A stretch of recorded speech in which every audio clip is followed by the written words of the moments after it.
દાખલા નંબર 2 જેની સૂચના છે કે સાદુરૂપ આપી નીચેના દરેકને ઘાતાંક સ્વરૂપે લખો. જેમાં સૌપ્રથમ રકમ છે, હવે થોડાક સાદુરૂપ છે તે મોટા પ્રકારના હશે. અહીંયા છે અંશમાં 3 રકમ છે અને છેદમાં પણ 2 રકમ છે, તે બધાનું સાદુરૂપ આપવાનું છે. સૌપ્રથમ અહીંયા અંશમાં રકમ છે તે બરાબર છે, પરંતુ છેદમાં રકમ છે તે 32 છે, તેને 2 ના ઘાતાંક સ્વરૂપે લખી શકાય કે 2 ની 5 ઘાત એટલે 32 થાય. 2 દુ 4, 4 દુ 8, 8 દુ 16, 16 દુ 32, એટલે કે 2 ની 5 ઘાત એટલે 32 થાય છે. તો અહીંયા લખીએ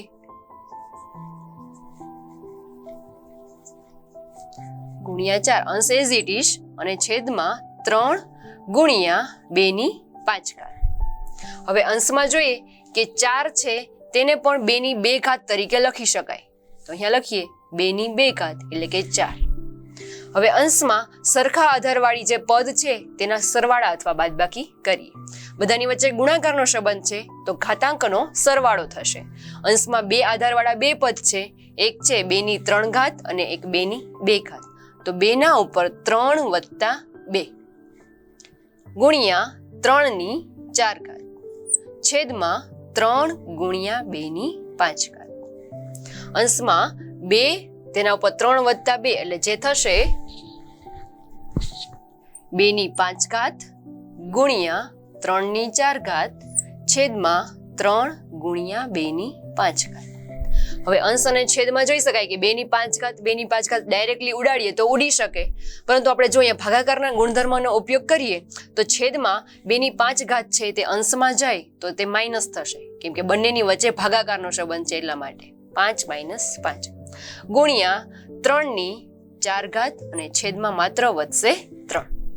5 માઇનસ 5 એટલે કે 0. આપણે જોયું હતું કે કોઈ પણ પદની 0 ઘાત હોય તો તેનો જવાબ છે તે 1 થાય. તો અહીંયા 2 ની 0 ઘાત એટલે થશે 1. હવે 1 ગુણ્યા 3 ની 4 ઘાત અને છેદમાં 3. તો હવે છેદમાં 3 છે, જો આપણે એને અંશમાં લઈ જાય તો એ બાદબાકી થશે, કેમ કે ભાગાકારનો સંબંધ છે. અંશમાં 1 લખવાની કંઈ જરૂર નથી. તો હવે અહીંયા થશે 3 ની 4 ઘાત માઇનસ 1. શા માટે 1? કેમ કે 3 ની ઉપર 1 ઘાત છે એ અંશમાં લઈ ગયા છીએ એટલા માટે.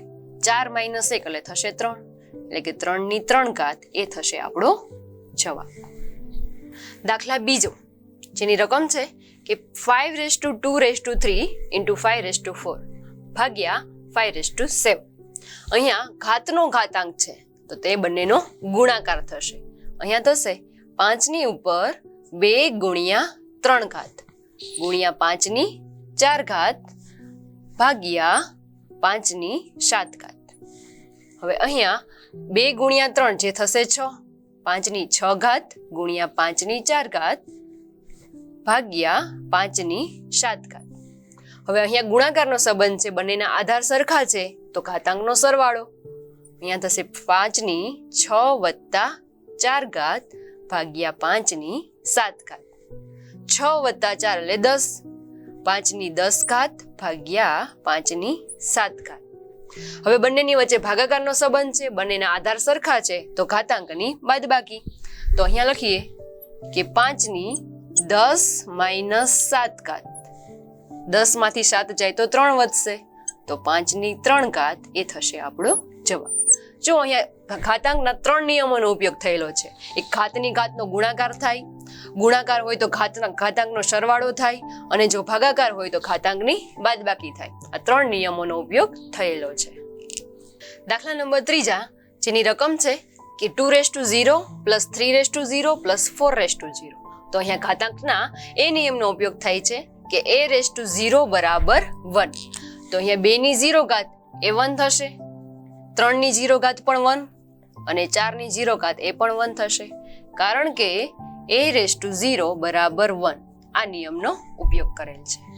1 વત્તા 1 વત્તા 1 જે થશે ટોટલ 3. આ થશે આપણો જવાબ. નેક્સ્ટ છે સેમ આ જ રકમ છે પરંતુ વચ્ચે ગુણાકારનો સંબંધ છે. તો જોઈએ શું થશે. તો અહીંયા એ જ નિયમનો ઉપયોગ થશે કે 2 ની 0 ઘાત એટલે 1 ગુણ્યા 3 ની 0 ઘાત 1 ગુણ્યા 4 ની 0 ઘાત એટલે 1, કારણ કે a⁻0 = 1 થાય.